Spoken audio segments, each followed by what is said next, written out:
Welcome back to the third session of our study looking at the Psalms, those scriptures in the Old Testament, those poems, those songs that were written to give voice to the myriad of experiences that people might be having, that the psalm writers had, that others would have as they're writing songs for them. Songs that can still resonate with us today if we look and see what they have to offer us. You know, in our last session, we talked about the many sad songs that have been written. And usually those songs are saying something like, I'm sad because someone doesn't love me anymore. And the reason that the person is sad is because they still love the other person who has left them. But some people write songs not out of sadness, but out of anger, even hatred. Maybe you remember Linda Ronstadt's song, You're No Good, You're No Good. Or Carly Simon's song, You're So Vain. Maybe you're a bit of a metalhead and you've thought about the song, heard the song by Slayer, I Hate You. And Godsmack took it up another one and said, I bleeping hate you. You might be able to fill that bleep in. Some hate songs aren't really about a person. Country singer Johnny Paycheck back in the day spoke for a lot of people when he sang, take this job and shove it. Songs like this resonate with us when we are angry. But are there psalms for us in those moments when anger and rage are just welling up inside of us? Well, yes, there is. And they're called imprecatory psalms. Imprecatory psalms are those within the book of Psalms that invoke judgment. They invoke calamity or curses upon one's enemies or those perceived as the enemies of God. Sometimes it's the whole psalm itself. Sometimes it's a portion of the psalm. Let's look at a quick example from Psalm 7. The psalmist writes, Arise, Lord, in your anger. Rise up against the rage of my enemies. Awake, my God, decree justice. Let the assembled peoples gather around you while you sit enthroned over them on high. Let the Lord judge the peoples. Vindicate me, Lord, according to my righteousness, according to my integrity, O Most High. Bring to an end the violence of the wicked and make the righteous secure. You, the righteous God, who probes minds and hearts. Now that can actually feel pretty tame compared to others. Psalm 55:15 says, Let death take my enemies by surprise. Let them go down alive to the grave.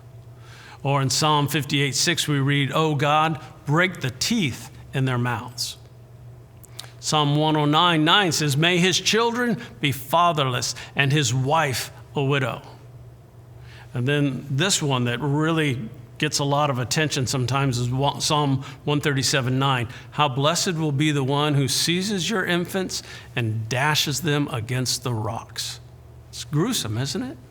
So how do we reconcile such statements with Jesus' call to love our enemies? Well, it's important to know that God is not under any obligation to act on what David or any other psalm writer wanted.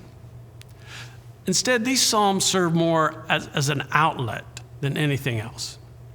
Have you ever been told to write a letter expressing your anger or your frustration and then just tear it up and throw it away? Or wait at least 24 hours before you send it? The imprecatory psalms recognize that sometimes our emotions are running so hot, we just need to vent. Have you ever said, I'm so angry I could fill in the blank? Yes, you want to act on that anger. You want to do that thing. In that moment, all that intensity is there. But then after saying it, you calm down. And as you calm down, you begin to find a better approach. With imprecatory psalms, we're saying, God, I'm so angry. I want you to fill in the blank.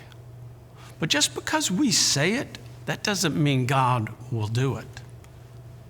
But what you have done is express something, sometimes a very horrible thought, in a safe space. You've gotten it out there. And sometimes that's just enough. And now that it's out, you find the temperature coming down a bit. And you begin to think of a more productive way to move forward. Or you begin to think maybe instead you need to be praying for this enemy.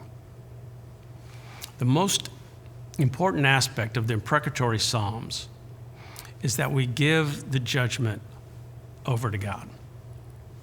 Paul wrote to the Roman church, "Beloved, never avenge yourselves, but leave it to the wrath of God, for it is written, 'Vengeance is mine. I will repay,' says the Lord." Imprecatory Psalms allow you to let God be the avenger. Let him deal with the offender.